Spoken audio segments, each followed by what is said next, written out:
Hi, everybody. Eve Harow, Rejuvenation on the Land of Israel Network. It is May 5th, 2020, the 11th day of the year, 5780. Still in our COVID-19 world. Israel pulling out of it to a great extent. People out and about, reopening schools, even the gym. Oh, my goodness. I might actually get to this pool in the next couple of weeks. But there's definitely a sense, hopefully, God willing, that the worst is behind us. The numbers are falling, and definitely a sense of optimism here in the air. So I am on the line today with someone who you know very, very well, Gil Hoffman, who, of course, you know as a Land of Israel Network podcaster, now on hiatus, but his day job when he's not with us is chief political correspondent and analyst at the Jerusalem Post. But more importantly than that, a good friend. So hi, Gil. Good morning. Good morning, Eve. Pleasure being with you on Rejuvenation. I love your show.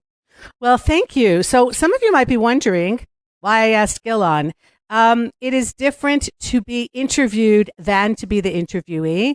And Gil and I have been in virtual touch, of course, a lot over the last few weeks as he's gone through a very difficult time in his life. And I thought that a lot of you could relate to what's been going on with Gil. And I felt that it was worth dragging him out of his not semi-retirement, but out of his hiatus in order to share with us a little bit of his thoughts and what's been happening. You guys can't see him, but he's normally clean shaven. He's got a beard because of the mourning period, that the Omer that we're in right now, where religious men generally don't shave, but also because he is in personal mourning. So Gil, what has been happening with you in the last few weeks since our listeners last heard from you? Well, when I last had a show, which is going to come back hopefully, I went to America to visit my mother. I, for the second time this year, with the encouragement of because I knew that she did not have much time left. My mother's been fighting breast cancer on and off for 12 years, and the cancer had already spread to her brain. And I came in January. She was still in very good spirits and everything and fighting.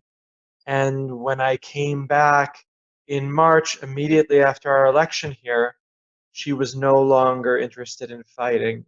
And it was very clear that this would be the last visit. And so while there were those who told me not to get on that plane, and so shortly after I arrived in the United States, the Israeli government did decide to require a 2-week quarantine period upon our return to Israel from anywhere in the world. I'm still very glad that I went and spent time with her, because on the second day of Passover, she passed. I know that with everything that's going on here in the world, and you're talking about going to Chicago, of course, which is your hometown, there are many people who haven't had a chance to say goodbye because of the travel restrictions, because of sometimes even when people are in the same town as somebody else, if someone's dying, of the COVID, then they can't go in because of fear that they themselves will get sick. So you left your mom knowing that it was goodbye. Knowing also that you were going to come back to Israel and sit for 2 weeks in quarantine, but that was a decision that you made in order to do that. When you left, did your mom also know it was goodbye? I mean, she was aware of the situation she was in. So I think so. When you stop taking some of your medicine, you're making a decision. But she did ultimately fall down a group of 3-4 padded steps, and what we've understood is because she could no longer stand at that point, that that it was a cancer, not anything else, that made that happen. And then taken to a hospital, and when you have a combination of cancer and blood in your brain, that's a very bad thing to have. And she only woke up after that twice. Once was on a Friday to tell my father that she loves him.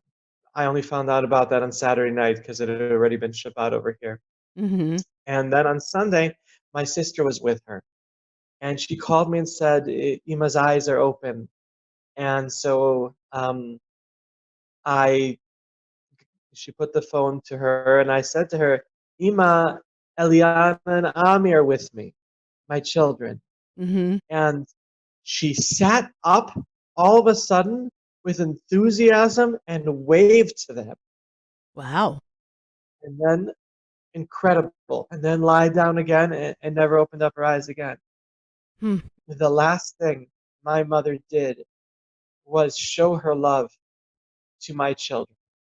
And that's something that I'm sure they and I will remember forever. Mm-hmm.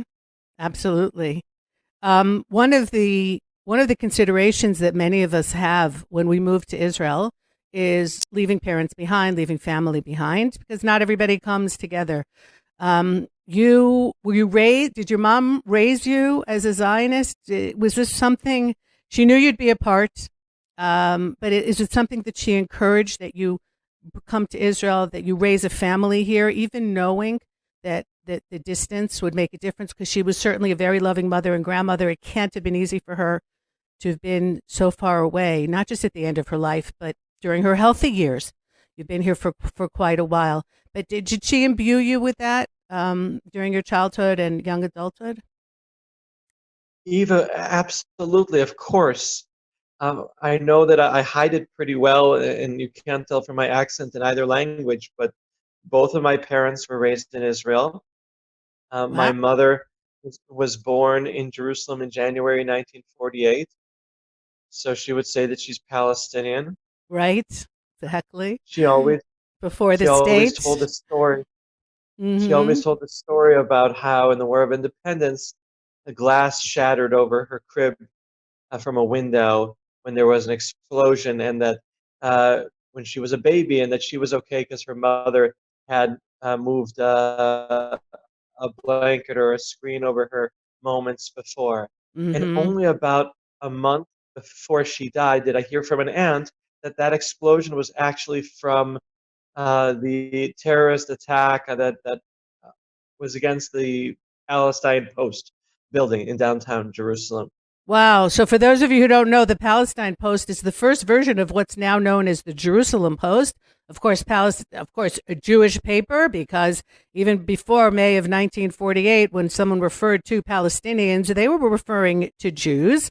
And I hope all of you know that right now, how that has all been completely twisted. So, of course, here's an irony that your mother was saved by a miracle, essentially, as a child from the attack of Arabs against the Palestinian Post. And here you are many, many years later, one of the chief correspondents and really one of the anchors, I would say, to a great degree of that paper. So that's And a great story.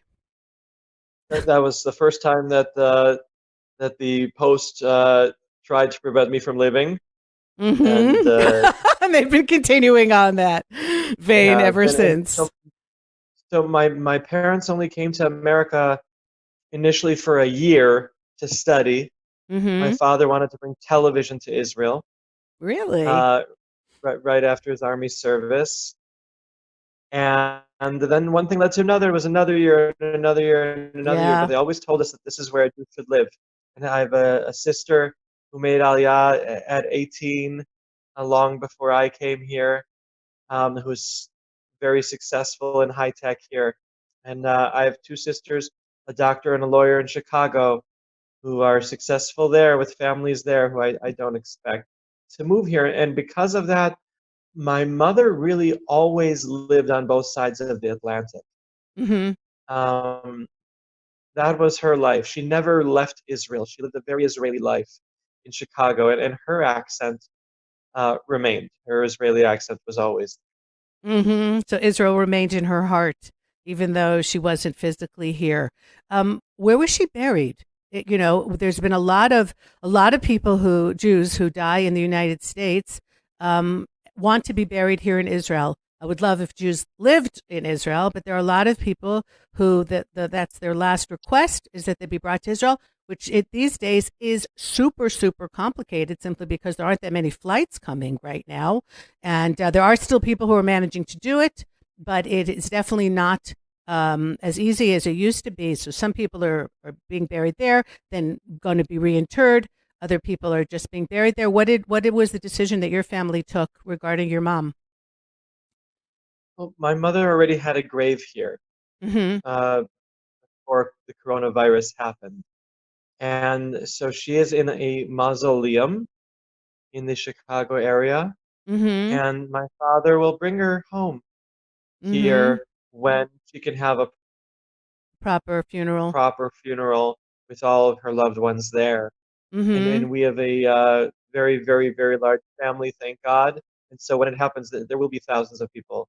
And so only when that is possible will she come home. Mm-hmm. So I'm not sure all my listeners know how very important the whole death process is when it comes to Jews. If at all possible, we bury as soon as we can. No one leaves the body during the entire time. There's a tremendous respect. It's really called chesed shel emet. It's a true respect, a true kindness, because the person can't pay you back. But there is just, as opposed to our enemies who will even who are very much of a death cult and will desecrate bodies, as happened, let's say, on the Mount of Olives and other Jewish cemeteries around the world, really until this day. Judaism is very, very different when it comes to respecting the dead person. And so this is not an ideal situation.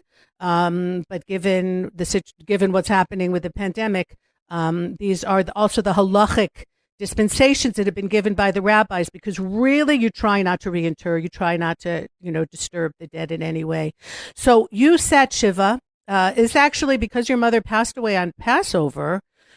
You really had a 2-week Shiva, because when someone passes away on a festival, you don't start the official mourning period until after the festival is over. So here your mom died early on Passover, and it's not like you weren't mourning.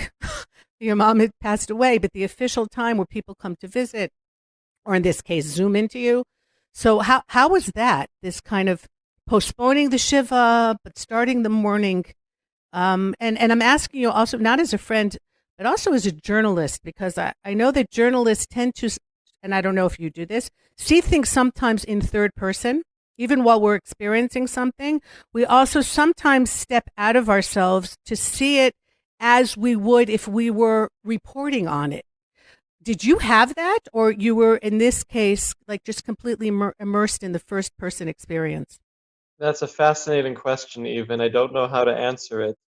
Indeed, I did have 2 weeks of Shiva, and that gave me more time to heal, to talk to my family, to be a part of what was going on, to learn the very many laws involved in mourning, and to celebrate my mother's life. And Mm-hmm. the Zoom, as you mentioned, I zoomed into Shiva, was an incredible experience. Now, I have never sat Shiva normally using the normal rules, and I Mm-hmm. hope I don't have to for another 40 years. My father is 75 and in good health, thank God. Should live and be well. Um, but because as I mentioned, my mother lived in two worlds, um, with her family here in Israel and with her friends who became like family in Chicago.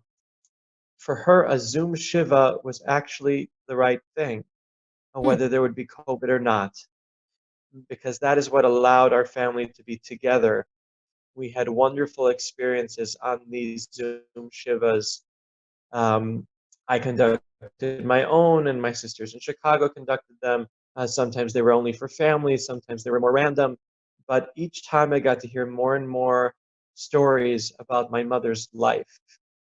And so you ask about seeing things through a third person and being a reporter. Well, yeah, I got to ask a lot of questions and learn more. And you know what, Eve? It only made me miss my mother more. You heard about stories probably that you hadn't heard before, and how she affected other people's lives, which I think is the main thing that happens when we lose someone that we love, is we want them to not be forgotten. That we're not going to forget them is clear, but that they affected other people during, in her case, a too short life. and that they have a place for her always in their hearts and in their minds.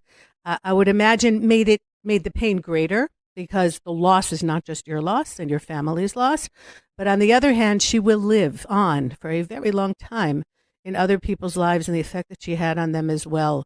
So the pendulum, it sounds that week, swung very wide for you. And it's interesting that you say that Zoom was actually good because normally to pay a Shiva call, and for those who are not familiar, Shiva means Sheva. It comes from the word seven. It's the 7 days of mourning, excluding Shabbat, the very intense days that normally you sit in your house.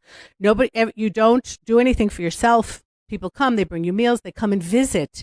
And only in this situation now with COVID has it been kind of, zooming in, although people will call you from outside the country, people who can't come to visit you.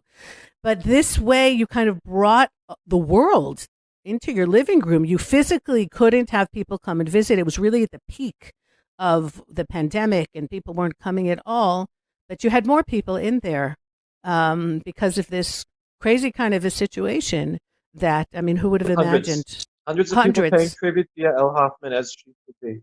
Mm-hmm. Now, because of your work, a lot of people know you. Maybe didn't know your mom, but are familiar with you. Virtually every politician, I would imagine, in Israel and more. Were they able to express their condolences and zoom in? Yes, across the political spectrum. President Rivlin sent me a very nice letter that I read aloud in the Shiva. Mm-hmm. Benny Gantz took part in the Shiva, Yuli Edelstein. So two Knesset speakers, really three, that's three Knesset speakers in a row right there, which is very special for me as someone who covered the Knesset for 20 years.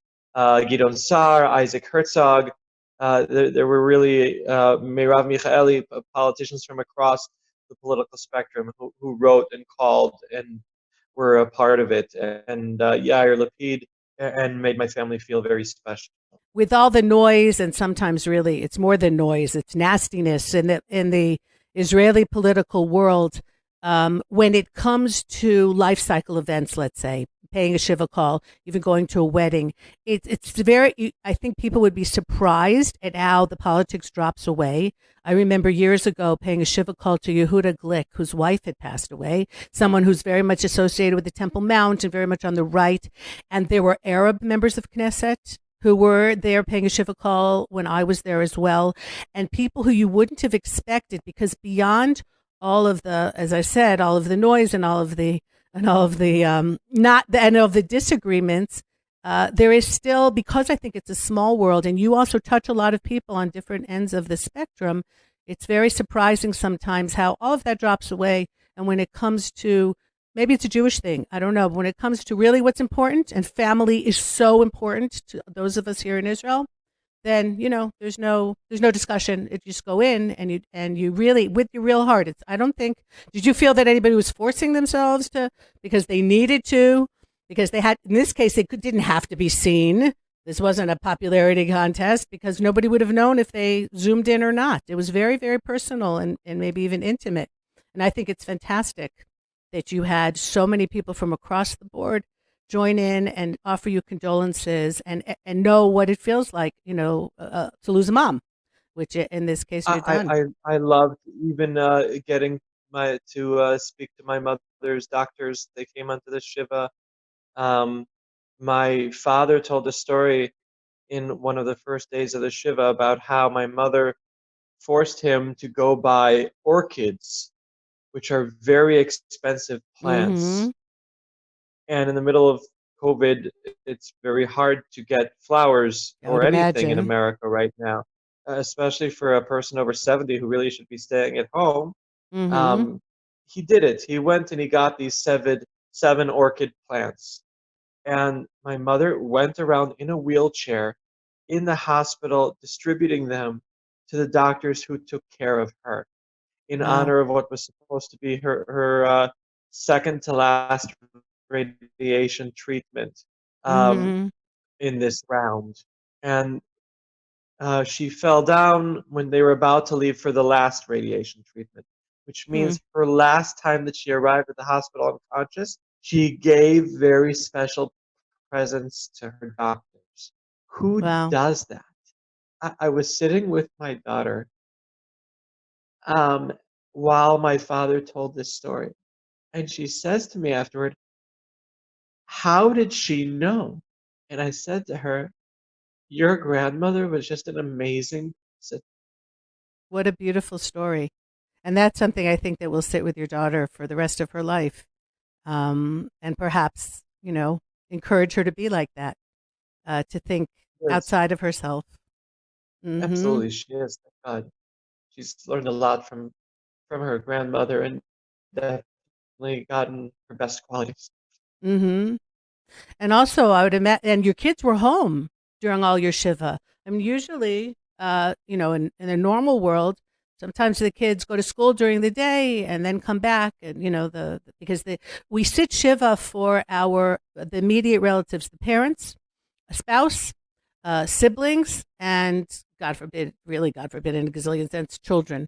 But the kids didn't have to sit shiva for your mom. A grandparent isn't included in that list. But because of what's happening now, your kids were home with you a good part of the time, and I would imagine they got to hear conversations and people saying things about your mom that might not have heard otherwise.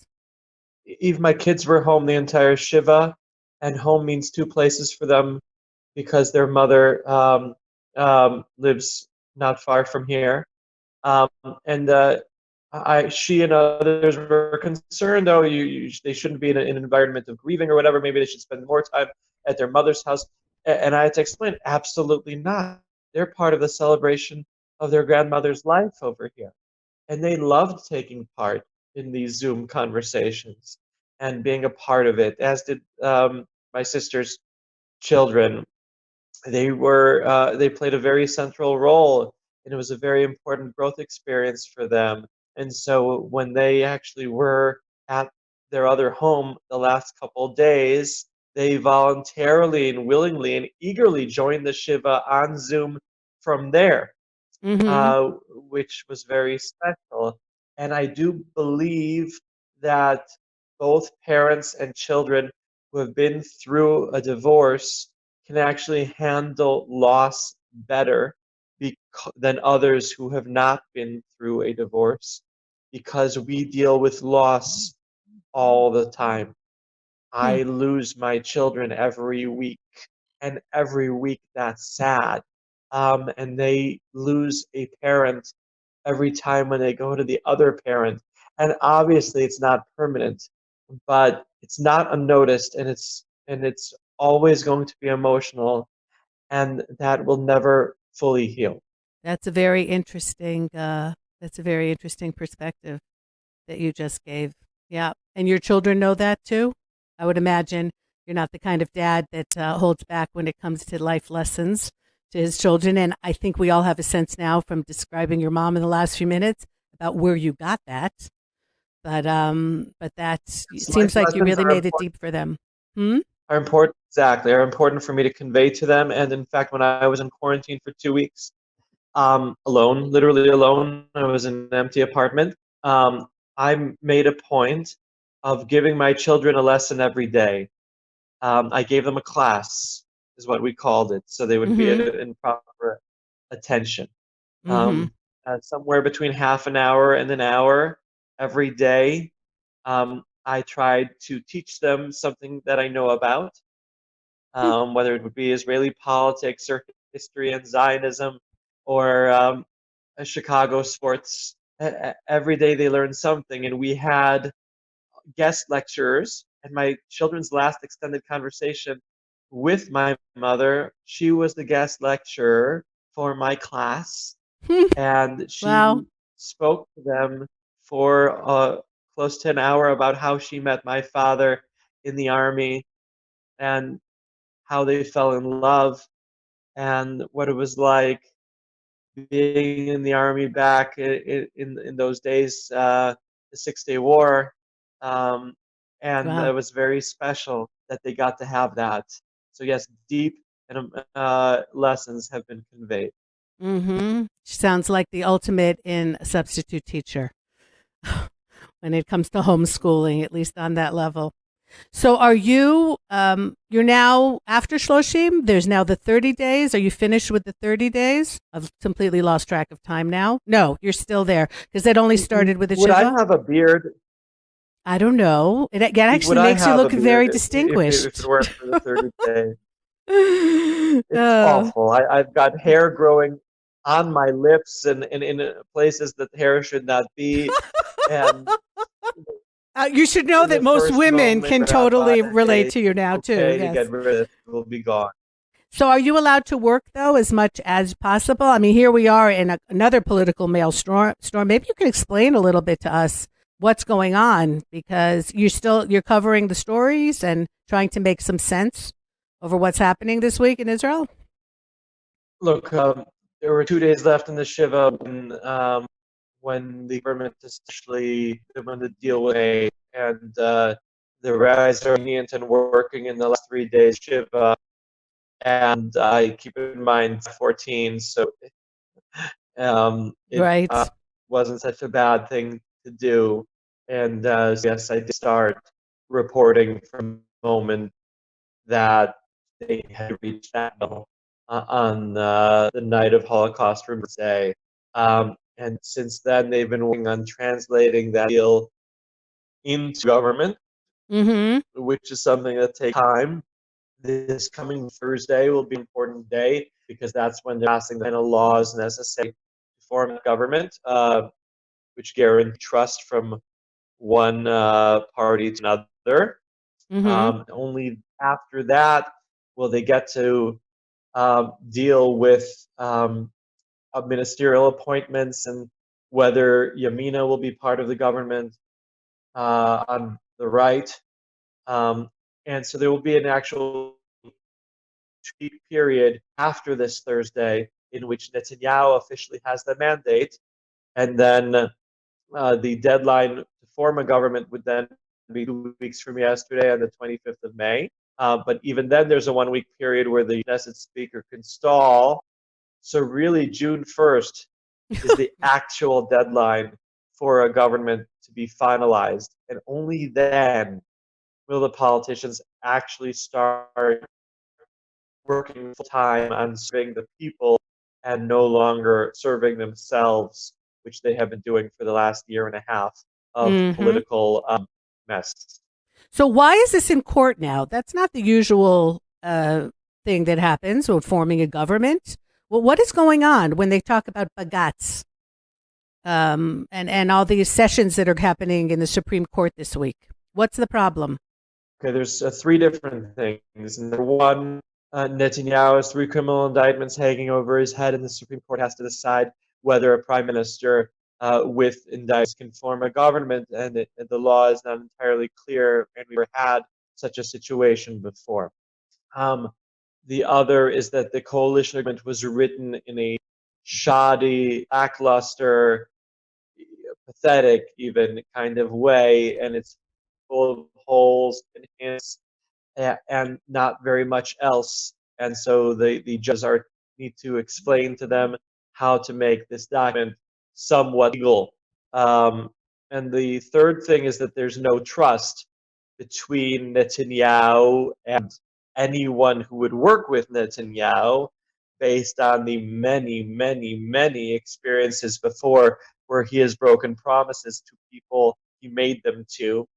And because of that, the promise that he has made have to be drafted into laws, and it's not entirely clear how these laws can, whether they can in fact be drafted, and whether they can be returned. And so this entire process has to be gone through involving the Supreme Court before and after the government formation before we can really get down to the business of governing. And as many people feel, myself included, the Supreme Court doesn't seem to be a neutral body. One of the issues that we've had here in Israel, and not just in Israel, but in other countries as well, is that there is a very big power struggle right now between the judiciary, between the court system and the government.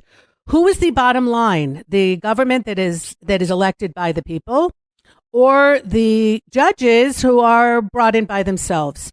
And it seems very clear that the Israeli Supreme Court feels that they are the bottom line, that they are the ultimate arbiter, if you will, and they can supersede Knesset decisions.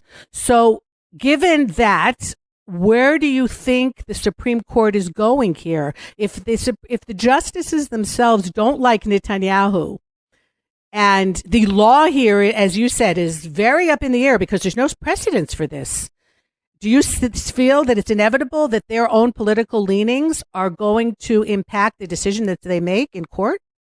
Eve, your question came in very choppy, but if I've understood correctly, your question is about the intervention of the Supreme Court at a time when the people of Israel have made a very firm decision that they want to have a unity government led by Netanyahu, that he's drafted a coalition of 78 Knesset members potentially, which is a very large majority, that the polls say that people overwhelmingly still want him in power. And the Likud itself actually got the most votes that any party ever gotten in history on our election day, March 2nd.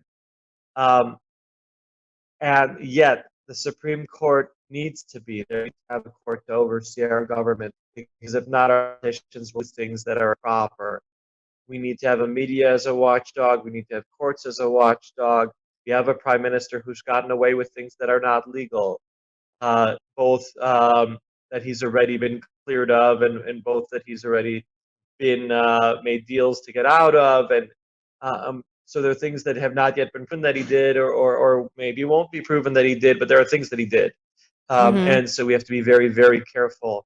And also, this coalition deal was drafted by lawyers who apparently didn't do a very good job, because it's a rather pathetic document. So it needs to be fixed, and it needs to be added to. For instance, there's no guidelines for anything the government will do. Every other government we've had has had clear guidelines on every possible issue. This document says we're going to deal with COVID-19, and in 6 months we'll draw up a new one, and then we'll tell you what our opinion is on actual issues. And the judges said, you can't get away with that. And Netanyahu's lawyers said, fine, we'll draft up coalition guidelines before the government is sworn in. Caved in on that immediately in court yesterday, which just shows how flimsy they even knew going into court. They came in not ready. So you're actually saying that the court is right guidelines, here. I cover them. They take weeks to write. They have to go back to the drawing board. They have to start from scratch. And there's also a chance here that we could still go to new elections. We could have elections again in August. Technically, yes. And there are people who are serious people who think this will happen. I'm not one of them. But technically, during that 2-week period when Netanyahu has the mandate, he could still decide to try to form a government without Gantz. He made very clear last night that he would not do that. Or he could decide to go to an election. He made very clear last night when he spoke to the people in a press conference that he would not do that. He said a fourth election would be a disaster for Israel, and he knows what he's talking about. It's physically impossible to carry out an election right now, Eve. It's not going to happen. Right. So this coalition agreement is going to have to be fixed up so that we know what it is we're getting. But it sounds like you're a little wary of what's happening here. Like a lot of fishy things could happen, and that the court is right to a certain degree to be demanding clearer guidelines. On the other hand, the court has its own reasons, possibly, for not wanting to see Netanyahu as prime minister. So this, the fact that I'm confused, I see is how a lot of people are feeling, because it sounds like even the lawyers and the people that are right in the thick of it don't have a whole lot of clarity on what's happening. Yes, we still have to deal with a lot of technicalities before we have a government. Encourage people to be patient. We will eventually have one, and then we'll be out of our political crisis, and we're at the end of the COVID crisis, and hopefully it won't come back. And I think that there are really bright days ahead for Israel.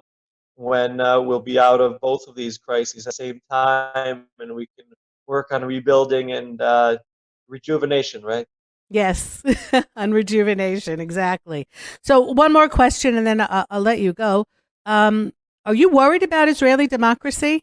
There's been a lot of talk about that, between the fact that we don't have a functioning government, really, that a lot of even, let's say, draconian behaviors were put into play because of COVID, and Israel's not the only country dealing with this, where you have a very large police presence in civilian areas, people getting tickets for doing this and that, because of having to keep the pandemic from spreading. But there are some people who will say that some of the authority was overstepped.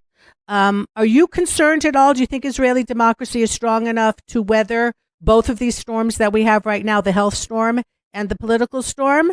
Or because we also don't have a constitution and some of the things that other countries have, that certain basic laws that keep things in play? Are you concerned at all, or you think that we're going to be just fine because of a strong media and because of a very noisy population that also doesn't take things lying down, at least to a great degree? Are you concerned or not?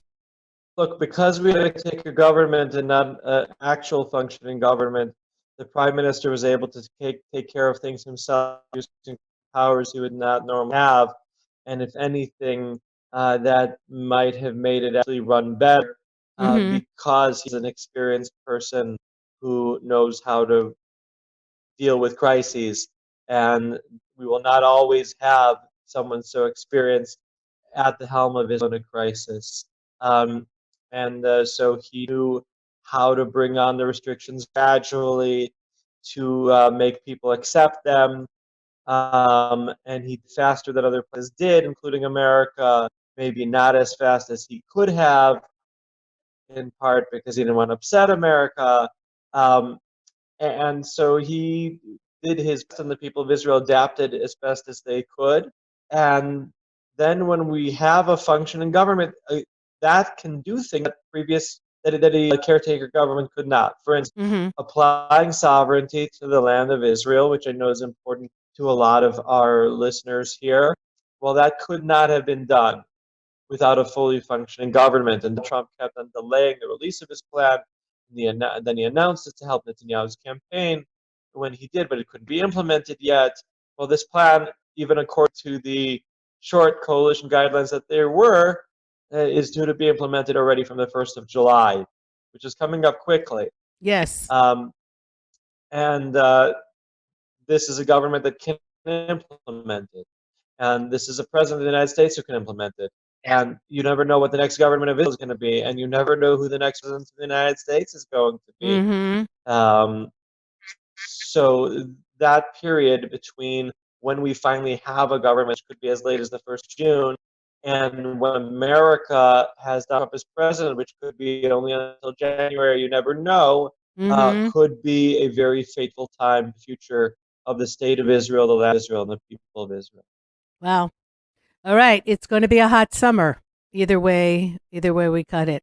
All right. Gil Hoffman, thanks so much for joining me today. Looking forward to you having your own podcast back here when things settle down for you. And thanks really for sharing the memories of your mom, the unusual circumstances that have accompanied you in the last few weeks, but the fact that you are still so devoted to what you do and to being a correspondent and to really making sure that things are clear for your readers in a very, very complicated situation. And I think that when one doesn't have to listen between the lines to the last few minutes of speaking to you, to understand that you're not swayed one way or the other. You're very clear on the facts. You made it very clear that Netanyahu, as a leader, did an excellent job here when it came to the pandemic because he deals with crises and he knows how to get things done. But on the other hand, you're not letting him off the hook when it comes to maybe crimes that he did, or certainly things that need to be put on the table and dealt with. He can't get away with that. Being an excellent leader doesn't let you have free reign, perhaps, to doing things that leaders should not do. And I think that voice that you have is a very, very important voice that we need here in the country. And I, for one, am very glad that you're out there and doing what you need to do. So be well. Really be well. When people say that these days, it's not just a say, throw away. And to thank all my listeners, I want to apologize for the not great audio quality that I have here and for the delays. Because of COVID-19, I have not been able to get a cable that I needed for my computer, and therefore my interviews are not at the level that I would like them to be, but hopefully that will be taken care of in the near future. Eve Harow, Rejuvenation on the Land of Israel Network. You can write to me, eve@thelandofisrael.com, with many thanks always to Ben and to Tabitha, who are really there no matter what time of day to get our shows out, and very much appreciative of that, especially Tabitha's got kids in her house, so it's not always so simple to get everything done, but they're there all the time. So take care, everyone, and all of you be well, and God willing, I will be back next week.